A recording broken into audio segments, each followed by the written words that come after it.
Dear little one, an open letter to younger self. Chapter 7, Between Loss and Legacy, written by Gabriel Ndayishimiye. You always thought your father had died long ago, gone with the genocide, lost in the forests of Congo, or taken by hunger, something horrible. You convinced yourself it had to be something terrible. Because what else could explain his absence? What else could justify the silence? In your mind, he was a casualty of history, swept away by events too brutal to imagine. And so, you did what any son mourning a father he never knew would do. You created him from fragments, from stories, from silence. You vowed that your first son would be named after him, to keep him alive in some way. And if you had a daughter, her name would carry a feminine version of his. It wasn't just a promise. It was an act of defiance against forgetting, a refusal to let his memory dissolve into the silence.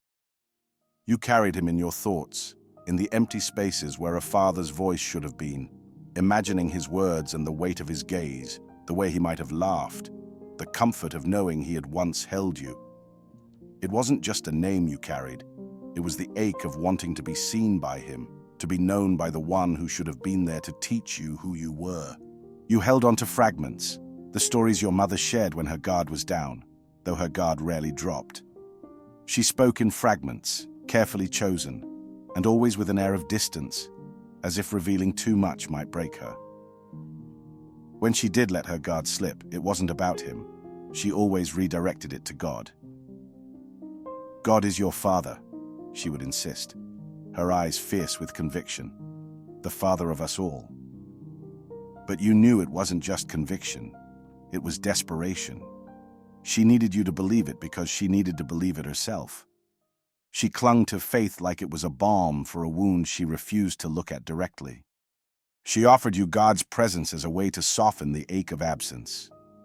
And you nodded, tentatively, not wanting to argue, but inside you murmured, God, this woman doesn't understand me at all, doesn't understand my feelings and shares no sympathy at all. You weren't angry at her faith. You were angry at what it replaced, the truth, the rawness, the acknowledgement of loss. Her words felt like a shield she raised to protect herself from the reality she couldn't bear to name. But you saw through it. You saw the cracks in her armor, the moments when her voice wavered, when the silence between her words was louder than the message itself. It was hypocrisy, James Baldwin would have said, a softening of the blow, a way to make the unbearable more bearable by turning it into something abstract and divine. It was a desperate shield, a balm applied to the wound without ever acknowledging the pain beneath. But it didn't work for you. It never worked for you. You didn't need God as a stand-in. You needed the truth. You needed someone to say, yes, he left.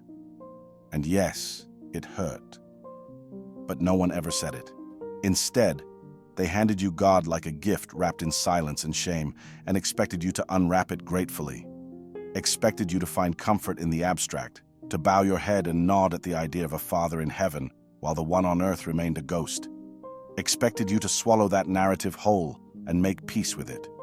But you couldn't. You wouldn't. How could you? What you needed was for someone to sit beside you, to look you in the eye and say, I see your pain. I see the hole he left. And it's not your job to fill it with faith. It's okay to be angry. It's okay to feel lost. Instead, you were left to wrestle with your grief alone, crafting imaginary conversations in the dark, whispering truths to yourself that no one else dared to speak.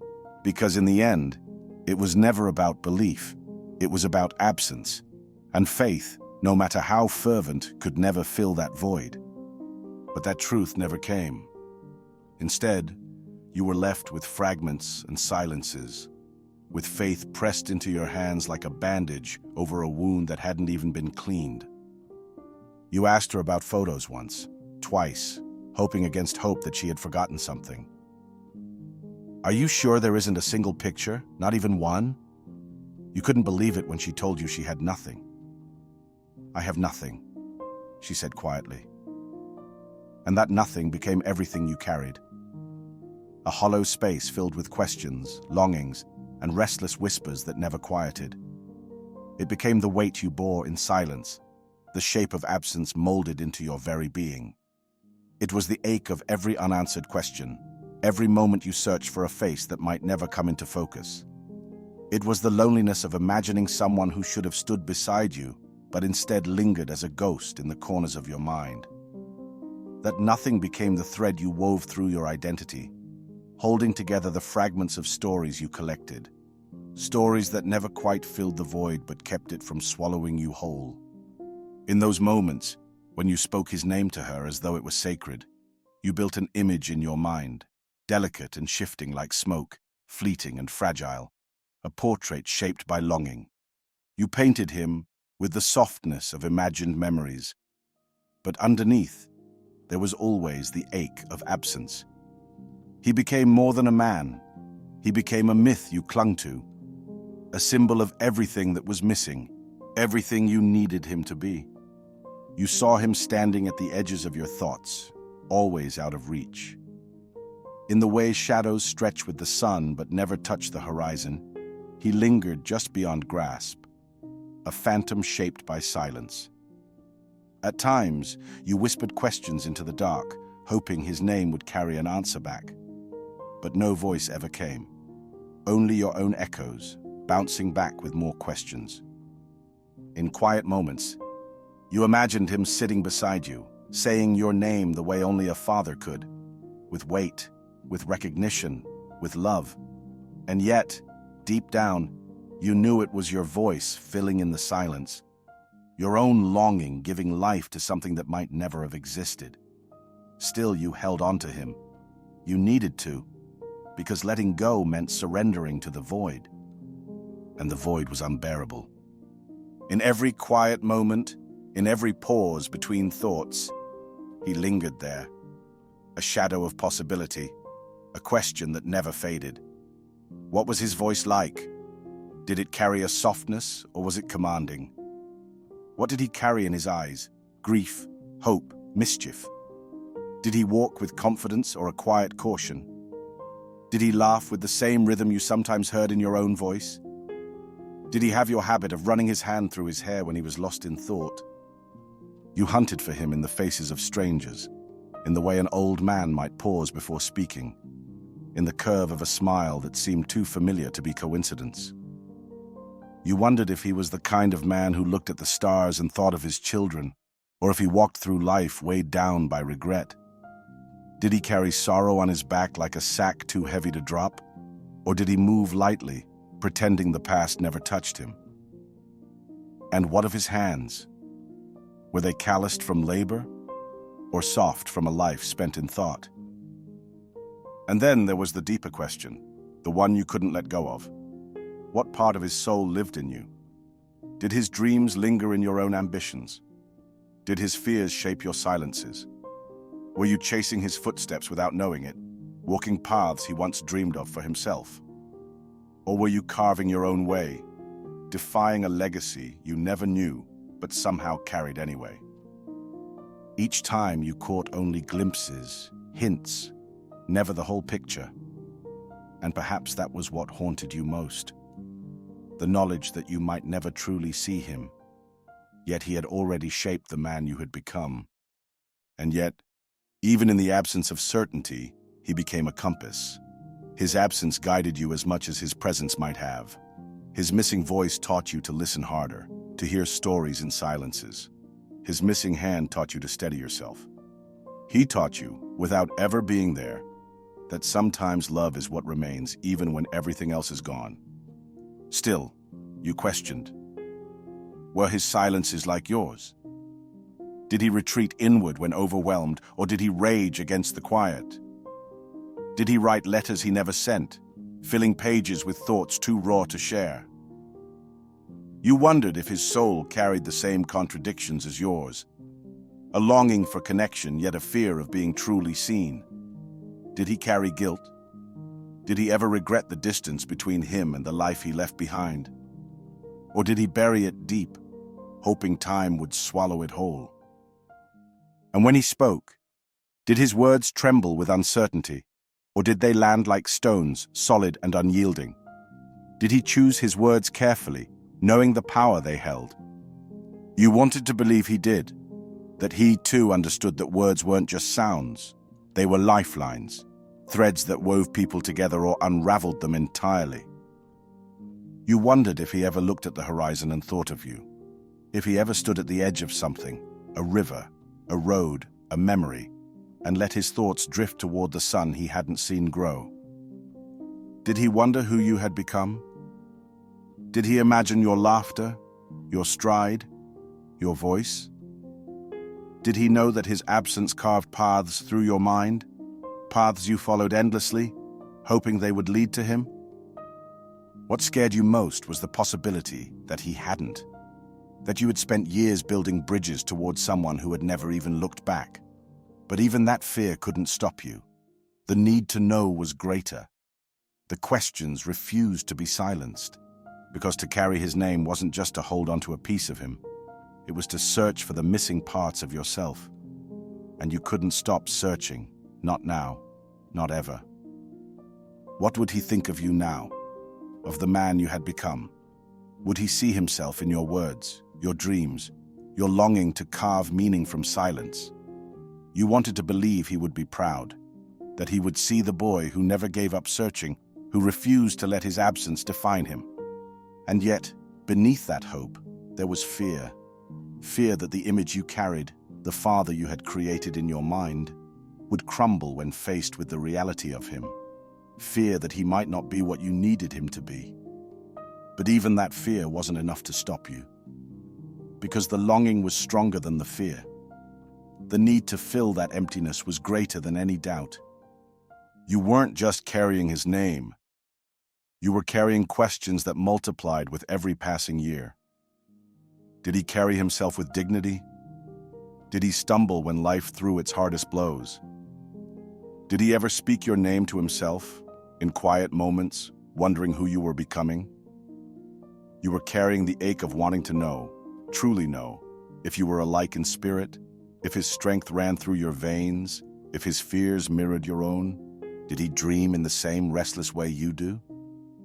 Did he chase stories, seek meaning, wonder endlessly about what it means to belong?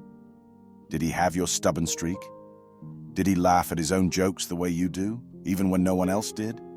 And deeper still, did he feel the same yearning to be whole?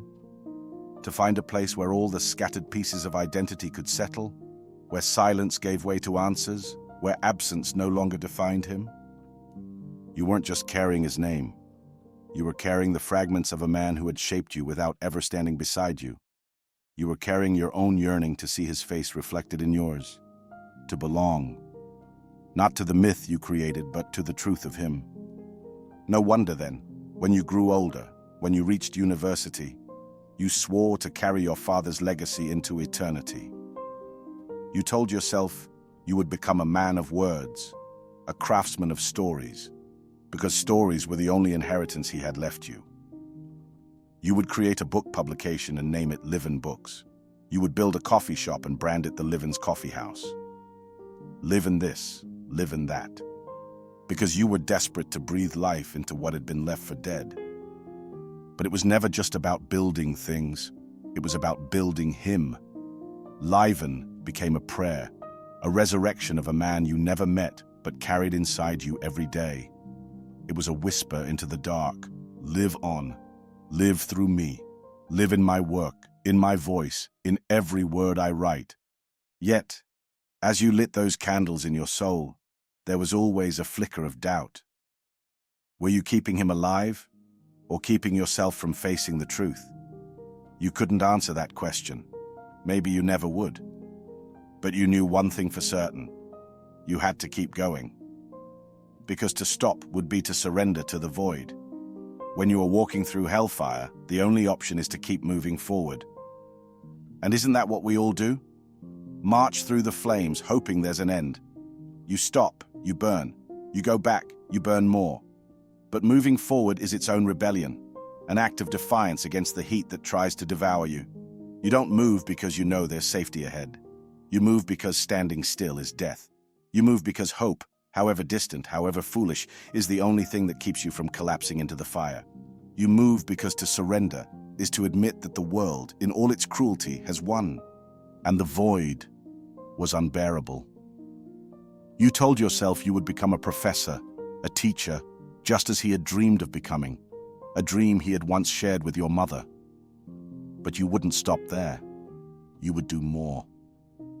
You completed your undergraduate degree in 3 years, not out of ambition, but out of desperation. As if the faster you moved, the less time the ache inside you would have to grow roots. You weren't driven by a thirst for knowledge, you were driven by hunger, a hunger to reclaim what had been stolen. The truth of yourself, your father, your people.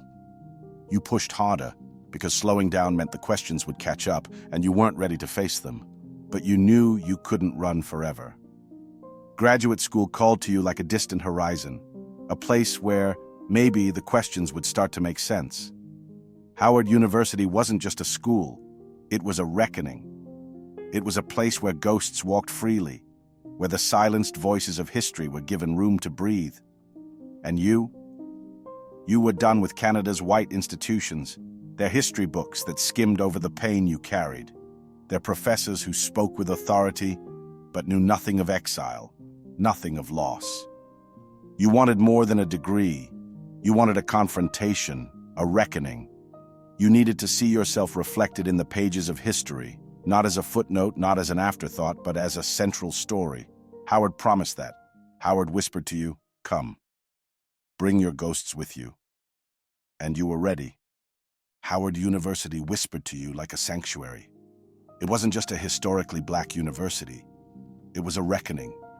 A place where the ghosts of your ancestors stood shoulder to shoulder, demanding to be seen. It wasn't just a way out of colonial education.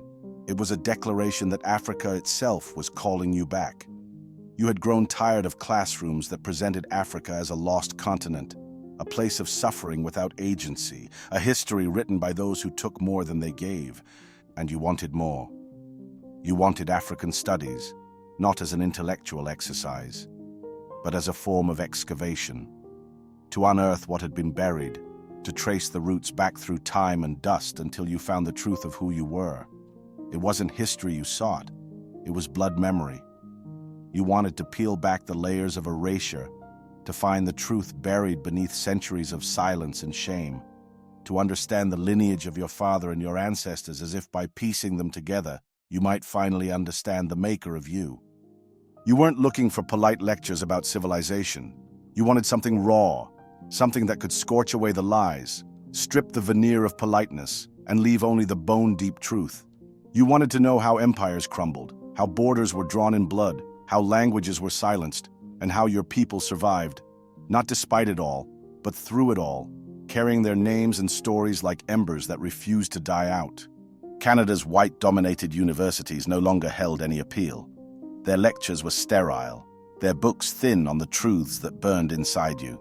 They spoke of Africa like a place of myth, like a distant echo in someone else's story, a story they thought they owned. But you knew better. You knew that Africa was not lost. It was waiting. It was the root, the beginning of every story, the place where history began, where your ancestors had stood with their backs straight, carrying more wisdom in their silence than those who had tried to erase them. Howard wasn't just an opportunity. It was a homecoming. It was a call to step into history as a participant, not an observer, to confront the ghosts that walked with you, to learn their names, their sorrows, their rebellions. You weren't searching for a degree. You were searching for yourself, for the man your father had been, and for the man you were becoming.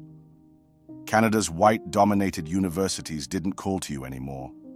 Their history books were thin on the truth of your ancestors, their lectures polite but distant. They taught history as though your story was an interruption. They taught literature as though your words were foreign. And you were done with that. You needed a place where the stories you carried wouldn't be footnotes but foundations, where the questions you asked wouldn't be met with discomfort but with understanding. Howard represented that possibility. It wasn't a degree you were after. It was deliverance. It was reckoning. It was a chance to walk into a space where the ghosts of your ancestors weren't ignored but spoken to, where their stories weren't interruptions but starting points.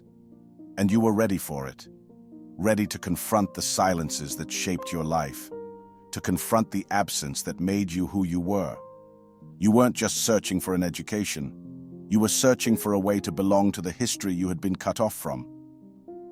You discussed all of this with Mark, the only professor who seemed to understand your relentless quest for truth, though even he could only glimpse the edges of the fire that burned in you. Mark listened, but he didn't see the full weight of what drove you. The shadows of exile, the ache of loss, the need to find the man you had built from silence. When you mentioned Howard as your first choice, Mark leaned back in his chair, a thoughtful expression crossing his face. Howard. That makes sense, he said, pausing. But then he tilted his head and added, how about Harvard? You could apply for a PhD. PhD? The idea startled you. It hadn't even crossed your mind. You hadn't known you were qualified. No one had ever told you. Mark continued, his voice calm, as if offering directions to someone lost in a foreign city. I have a colleague at Cornell, Siba Gravogi. He would be a great teacher for you. He's the kind of thinker who could help you dig deeper into what you're after. You left that conversation with a seed planted deep in your mind. You took the GRE test with the same relentless focus that had carried you through your undergraduate years. You did well. Of course you did. And you submitted applications to Harvard, Cornell, and Columbia. You weren't chasing prestige. You were chasing something far more elusive. Answers. A way to piece together the broken lineage that stretched out behind you, to make sense of the ghosts you carried. When the results came, you braced yourself. The PhD programs didn't accept you. That door, it seemed, remained closed. But Columbia University extended an offer, a place in their Middle Eastern, South Asian, and African Studies program. MISAS. It wasn't the path you had imagined, but it was a way forward. It was a doorway into the histories you sought to reclaim.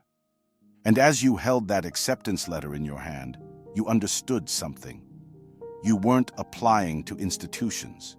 You were applying to history itself, to step inside it, to excavate it, to find the pieces of your father and your ancestors that had been buried beneath time and silence. This wasn't just a step in your education. It was a vow to keep moving, to keep digging, to never stop until you found what you were looking for. You would write because words had become your only inheritance, the only tool you had to fight the silence that surrounded his absence. You would write not simply to remember, but to make sense of the world, to carve meaning from a past that had been stripped bare.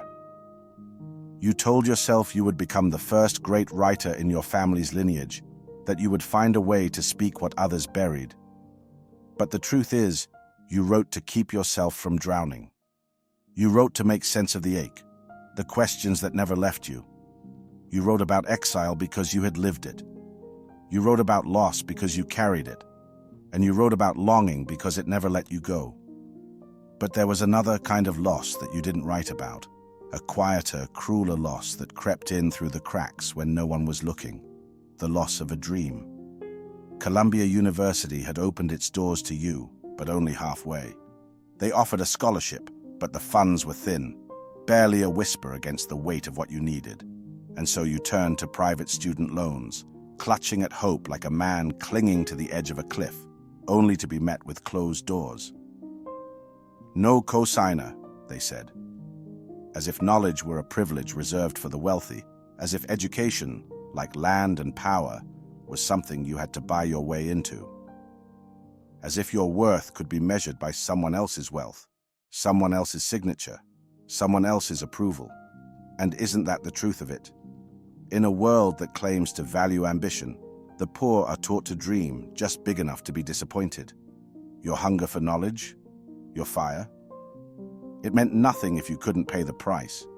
Because education isn't just a right, it's a gate, a border, a fortress. And you, standing outside with empty pockets, were never meant to get in. It was a different kind of rejection, a brutal reminder that in this world, Dreams aren't always about merit.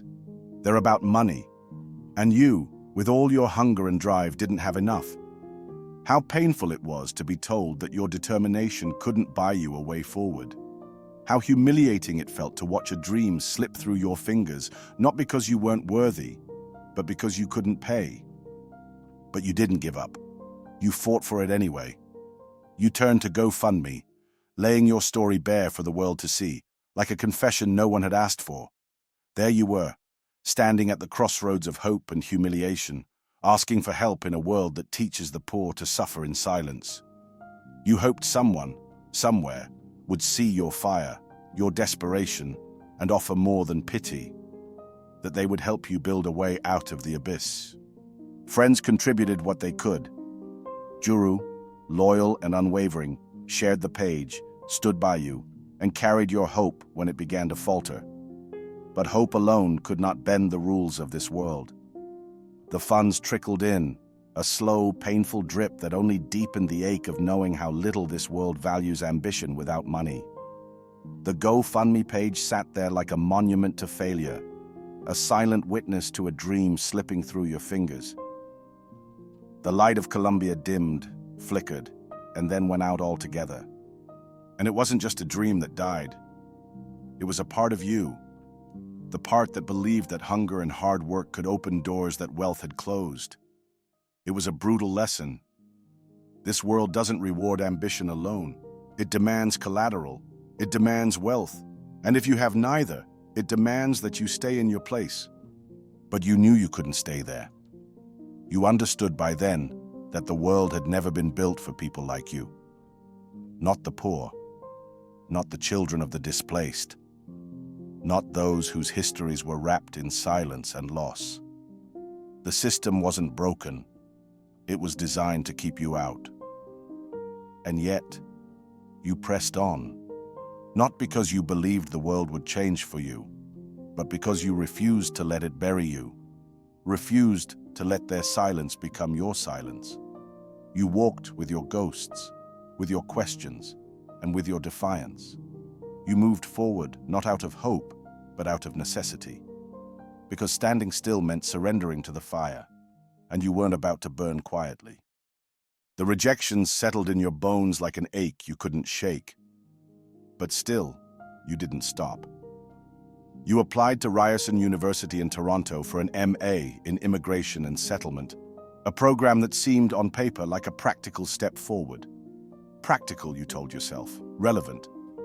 But there was something hollow in the choice from the start, a quiet skepticism you carried like a stone in your pocket. You walked through those Canadian halls knowing you were a guest in a house that wasn't built for you, knowing that the institution spoke in polite tones but had no interest in the fire that burned inside you. You sat in classrooms that talked about migration in abstract terms, as if people weren't bleeding at borders, as if lives weren't being split in two by policies and checkpoints. They spoke about settlement as though it were a solution, a destination, when you knew it was just another name for survival. And then you read Strangers at Our Gates, Canadian Immigration and Immigration Policy, 1540 to 2015 by Valerie Knowles, and her words sharpened the blade you had already been carrying. The book confirmed what you had long suspected. Canada's immigration policies were never about inclusion, never about belonging. They were about control, about deciding who deserved a seat at the table and who would remain outside, looking in. Canada wasn't welcoming. It was policing its borders, its culture, its narrative. It dressed its exclusion in the language of tolerance, wrapped it in the cloak of multiculturalism. But at its core, it was still a country deciding who mattered and who didn't. Inclusion was a performance, a stage play designed to make the audience feel good while the real work of gatekeeping continued behind the curtain. And you realized, painfully, that the so-called kindness of a nation often serves as the most effective mask for its indifference. The country wrapped itself in the language of kindness, tolerance, and multiculturalism. But behind every word was a question. But who are you? And why are you here? It was never about welcoming you in. It was about managing you, containing you, ensuring that you stayed in your place.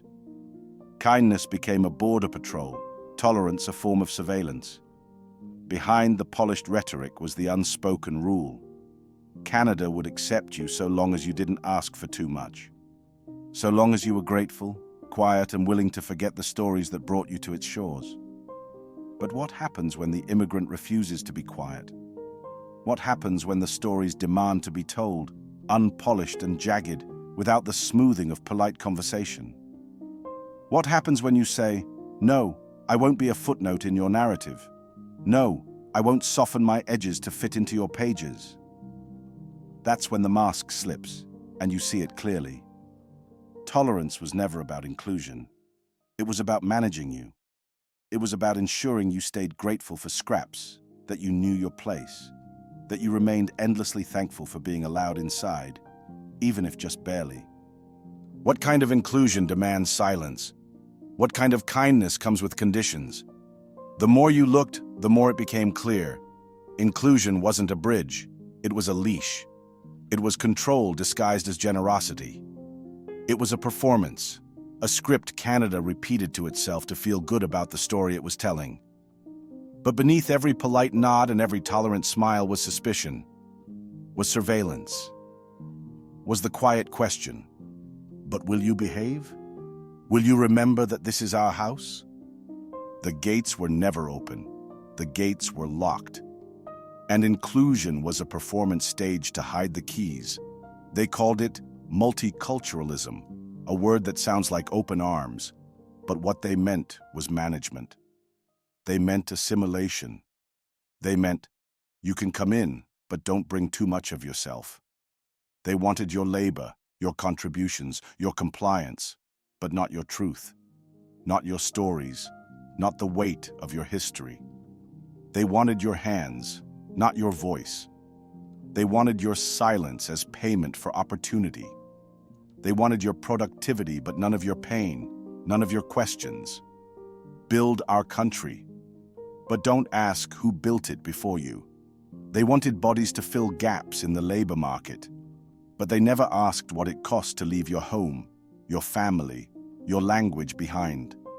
They needed you to build roads, to clean their homes, to care for their elderly, but they never asked what dreams you had to bury in exchange for survival. They wanted your sweat, your exhaustion, your silent endurance, but not your ambition, not your questions. They wanted you tired enough to be compliant, grateful enough to stay in your place, but never bold enough to challenge the foundations of their so-called generosity. They never asked how much it cost you to leave behind your language, your family, your identity, because they didn't care. What they wanted was your labor, not your presence.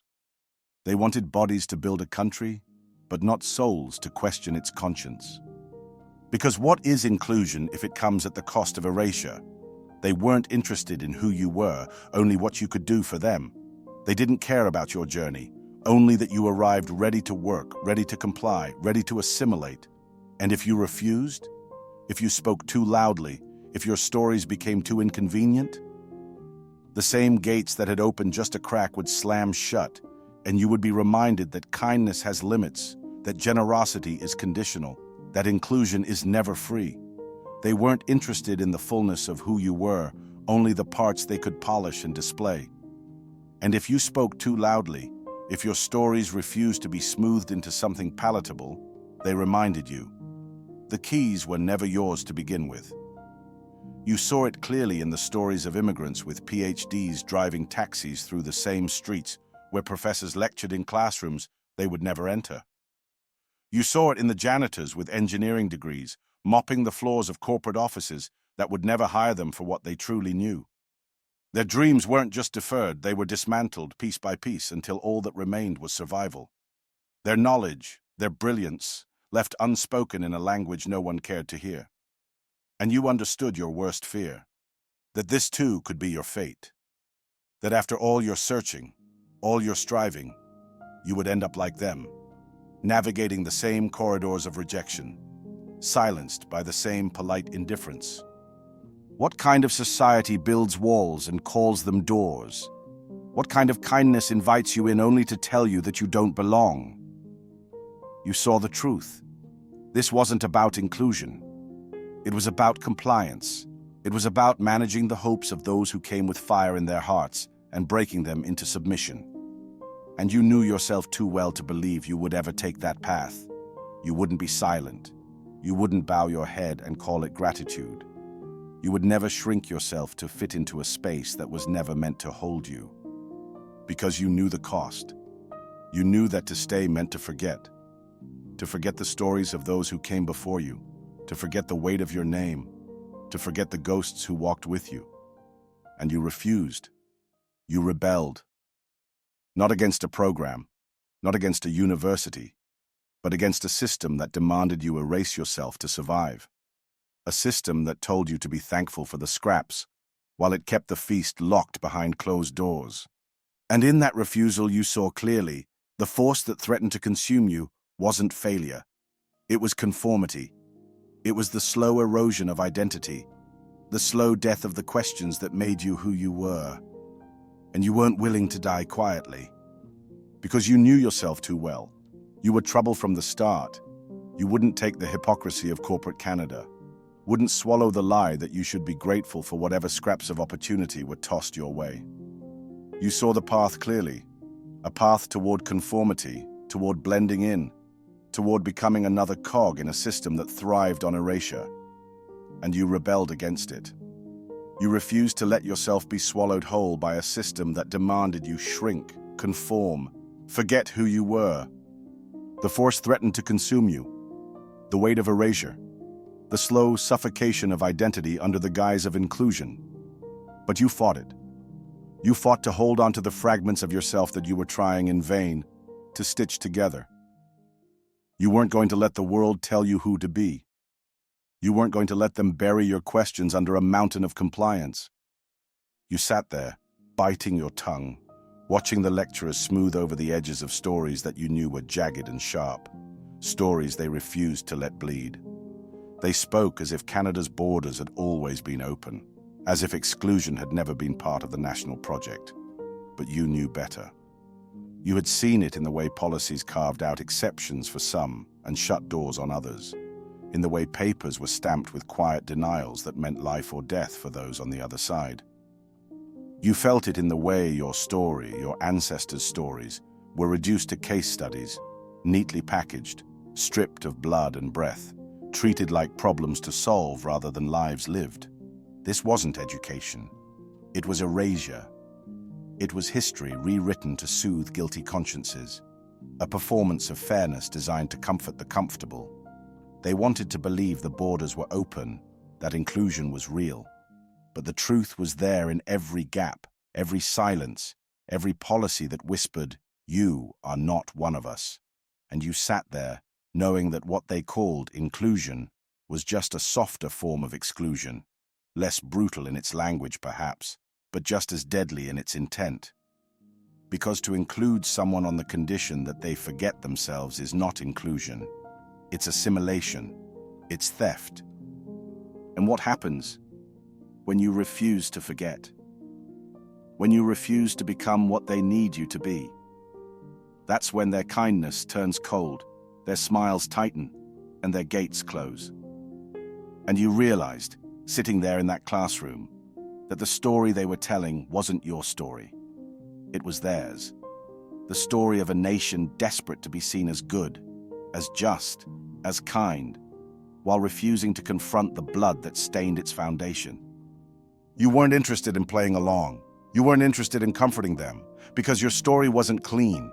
It wasn't smooth. It bled. It ached. It demanded to be told in full, and you would not let them erase it. And the truth? The truth lived in the cracks of what they refused to say. The truth was that Canada's kindness had limits, that its generosity came with conditions. It was a kindness extended to those who looked the part, those who fit the narrative of the grateful immigrant, the one who would assimilate quietly, ask for little, and say thank you. But for those who carried histories too heavy to be boxed in by politeness, for those whose stories couldn't be smoothed over and packaged neatly, there was no real welcome, only questions, only suspicion. And for those who refused to bend, to fold their stories into digestible pieces, the welcome mat was quietly withdrawn. The doors stayed open just wide enough to maintain the illusion of fairness, but you could feel the cold draft of exclusion seeping through. There was always a limit to how much truth they could tolerate before discomfort turned into dismissal. Your grief was too raw, your questions too sharp, your presence a reminder of the cracks in their national myth. They wanted immigrants who would smile through the pain of erasure, who would trade their histories for a new identity stamped with politeness. But you weren't here to make them comfortable. You weren't here to be softened, silenced, or smoothed into something more palatable. You carried your stories like a flame, aware that they preferred to let it flicker and fade rather than confront the intensity of what you held within. But you wouldn't let your light dim. You wouldn't extinguish your truth to fit their narrative. Instead, you would burn through the silence, refusing to be consumed by the cold indifference around you. But even fire must rest, must cool to embers, and so too must you learn to soften. You didn't realize this until you reached your breaking point, until the fire consumed more than you could control. There was a night when everything collapsed, when the weight of expectations, failures, and unresolved grief pulled you under. You spiraled, untethered from any sense of purpose, and when you finally emerged, it wasn't by choice, but because you found yourself in a hospital bed. You had burned too bright for too long, without ever learning how to tend to your own flame. The breakdown was a reckoning, an unflinching confrontation with the truth you had tried so hard to outrun. You were human, bound by limits, and the weight of history, pain, and expectation had no mercy for those who carried it alone. You had stretched yourself thin, fighting battles that weren't yours to fight, bearing stories that weren't always yours to carry. There's a cost to believing you can hold the whole world's grief in your chest and still keep breathing. Worse could have happened. It almost did. And in the stillness of that hospital room, you had to ask yourself the hardest question of all. What did you hope to prove? That you were invincible? That you could transcend pain by denying its existence? You forgot that suffering must be endured, named, and carried with grace, not hidden, not avoided. To suffer in silence is to let the world win, to let it reduce you to dust before you even know who you are. Pain shapes you, but it does not own you. It lingers, molds, and leaves its imprint, but it cannot claim the whole of who you are unless you let it. The ache is real, but it is not the entirety of your story. To suffer is to live, but to face it, to name the grief, the rage, the aching hunger for something more, is the first act of freedom. You cannot heal from what you refuse to confront, that the only way out is through. And so, you sat with that truth. It sat in your chest like a stone, cold, heavy, unyielding.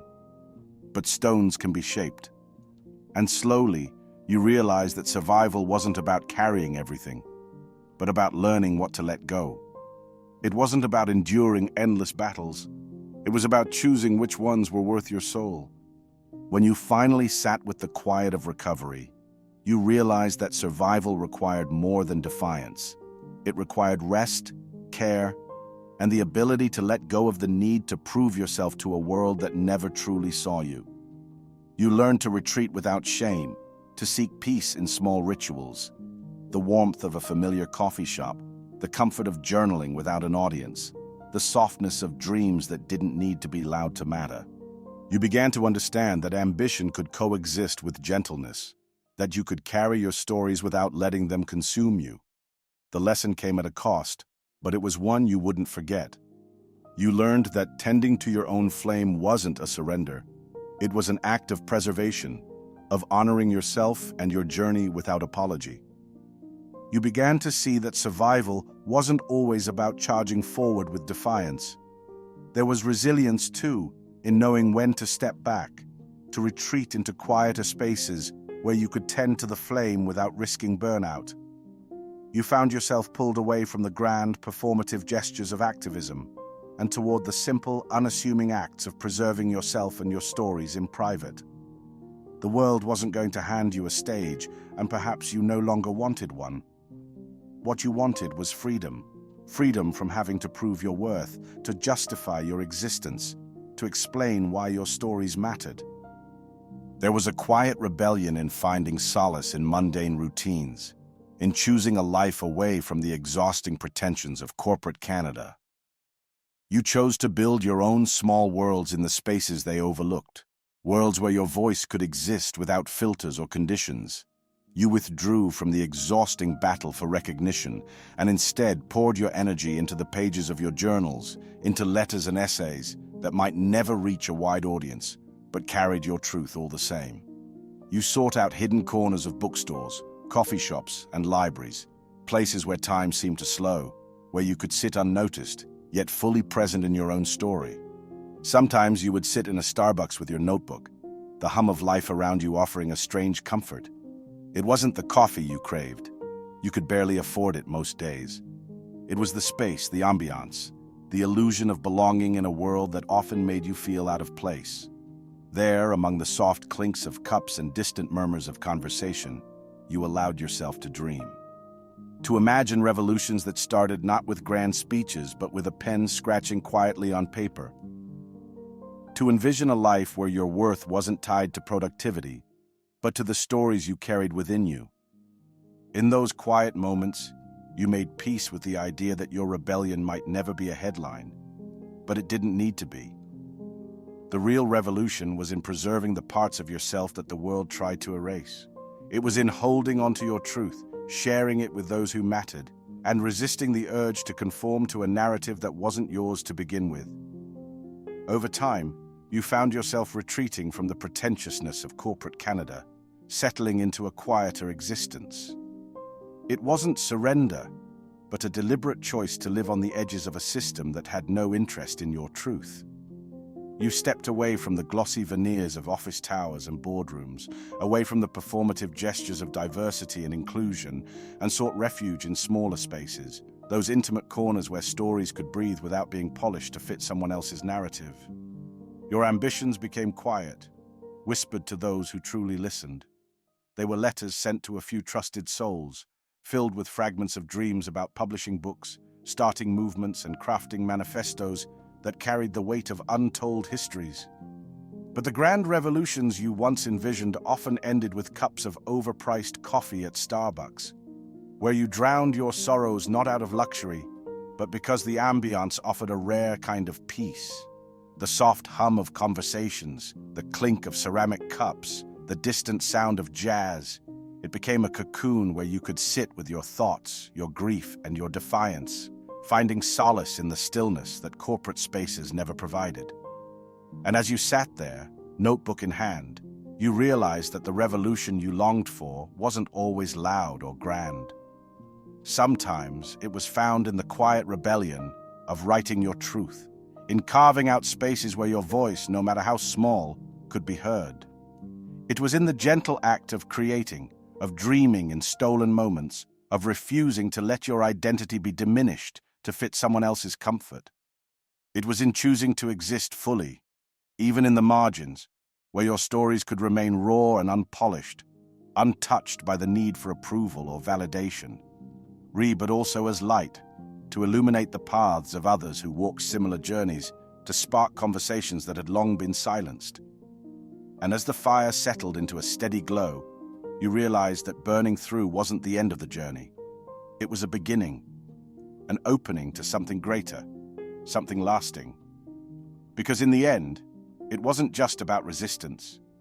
It was about creating a space where your truth could live, where it could be shared and understood, no longer feared, but embraced.